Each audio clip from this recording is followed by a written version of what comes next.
అండి, welcome to style castle. నిన్న వీడియోలో షేర్ చేసినప్పుడు ఈ డ్రెస్ గురించి చెప్తూ ఆగిపోయింది కదండి.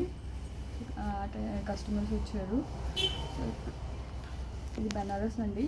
ఇది వచ్చేసి లావణ్య గారు నిన్న చూపించాను కదా బ్లౌజ్, తనే ఆర్డర్ చేశారనమాట. క్లాత్ కూడా మన దగ్గరే తీసుకున్నారు. ఇది వచ్చేసి బనారస్ అండి. చాలా బిగ్ పన్నా వస్తుంది, 50 ఇంచెస్ పన్నా వచ్చిందండి. సో తను దీనికి బోట్ నెక్ కావాలి, ఫ్రంట్ ఏమో చిన్న హోల్ కావాలి, పెన్నెక్ వేసుకుంటే హోల్ నుంచి కనిపించాలని పర్టికులర్గా చెప్పారు. సో మనం ఇలా డిజైన్ చేసామన్నమాట. హ్యాండ్స్ వచ్చేసి ఇలా చిన్న పఫ్, పైప్ లెగ్స్ లాగా చిన్న పఫ్ కావాలని చెప్పేసారు షార్ట్ హ్యాండ్స్కి. సో ఇలా పెట్టాము.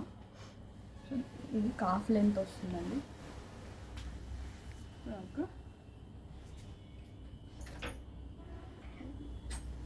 ఇలాంటి ఫ్రాక్ ఎవరైనా డిజైన్ చేసుకోవాలనుకుంటే డూ కాంటాక్ట్ స్టైల్ కాస్ట్.